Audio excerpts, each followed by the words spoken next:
BRS రజతోత్సవ సభకు జనం భారీగా తరలి వస్తున్నారు. సాయంత్రం జరిగే సభకు సబ్బండ వర్గాలు కదిలి వస్తున్నాయి. ఆటో ర్యాలీలు, ఎడ్లబండ్ల ర్యాలీలతో సభకు బీఆర్ఎస్ శ్రేణులు తరలి వస్తున్నారు. సభకు దాదాపు 10 లక్షల మంది వచ్చే అవకాశం ఉంది. మరింత సమాచారం మా ప్రతినిధి దిలీప్ అందిస్తారు. ఎల్కతుర్తి సభకు చాలా ఎత్తున ఇటు కార్యకర్తలు వస్తూ ఉన్నారు. అలాగే ఎడ్ల బండ్లు ఏదైతే సూర్యాపేట జిల్లా నుంచి మాజీ మంత్రి ఎమ్మెల్యే జగదీశ్వర్ రెడ్డి ప్రారంభించినటువంటి ఎడ్ల బండ్లు సూర్యాపేట నుంచి సభా ప్రాంగణానికి చేరుకున్నాయి. సో ప్రస్తుతం మనతో పాటు ఇక్కడ రైతులు కూడా ఉన్నారు. సో వారితో మాట్లాడే ప్రయత్నం. సో మీరు ఎప్పుడు బయలుదేరారు? సో ఎందుకు ఇట్లా ఎడ్ల బండ్ల ద్వారా వచ్చారు ఇక్కడ సభకు? మేము 22వ తారీఖు నాడు ఉదయం 9 గంటలకు మా గ్రామం నుంచి బయలుదేరి కేసీఆర్ గారు గత 10 సంవత్సరాలు రైతులకు కరెంటు కానివ్వండి, నీళ్లు కానివ్వండి సమృద్ధిగా ఇచ్చి మంచి పంటలు పండించుకున్నాం.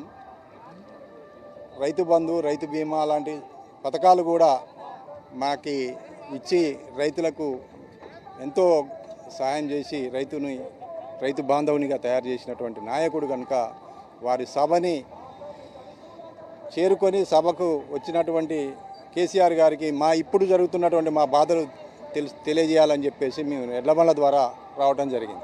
ఎన్ని బండ్లు వచ్చాయి? ఎంతమంది రైతులు సభా ప్రాంగణానికి వస్తూ ఉన్నారు? అంటే కేసీఆర్కి కానీ ఇటు బీఆర్ఎస్ పార్టీకి కానీ కృతజ్ఞతగా మీరు ఈ బండ్ల ద్వారా రావడం జరిగిందా? కేసీఆర్ గారి కృతజ్ఞత కొరకు ఎడ్ల బండ్ల ద్వారా మా ప్రయాణాన్ని కొనసాగించాలని నిర్ణయం చేసుకొని రావడం జరిగింది. ఇంకొకటి ఏంటంటే ఇప్పుడున్నటువంటి కాంగ్రెస్ గవర్నమెంట్లో కొద్దిగా రేవంత్ రెడ్డి గారు కళ్ళు తెరిచి రైతుల కష్టాలు అర్థం చేసుకొని ఇప్పటికైనా కాళేశ్వరం ప్రాజెక్టు నుంచి నీళ్లు ఇడిచిపెట్టి మా తుంగతుర్తి, కోదాడ, సూర్యాపేట నియోజకవర్గాలకు నీళ్ళు అందియాలని చెప్పేసి కూడా మేము తెలియజేయడం కోసం వచ్చేసి. ఎన్ని రోజులు జరిగింది మీ ఎడ్ల బండ యాత్ర? ఈరోజు 6వ రోజు. ఎంతమంది రైతులు వచ్చారు ఇక్కడికి? 40 మంది వచ్చారు. సో ఏం చెప్పబోతున్నారు ఈ సభ ద్వారా? మీరు ఏమి ఎక్స్పెక్ట్ చేస్తున్నారు కేసీఆర్ నుంచి? సో గతంలో ఉద్యమ పార్టీగా ఉంది, తర్వాత అధికారంలో ఉన్నారు, ఇప్పుడు ప్రతిపక్ష పాత్ర పోషిస్తూ ఉంది. సో కేసీఆర్ నుంచి ఎలాంటి స్పీచ్ ఎక్స్పెక్ట్ చేయబోతూ ఉన్నారు?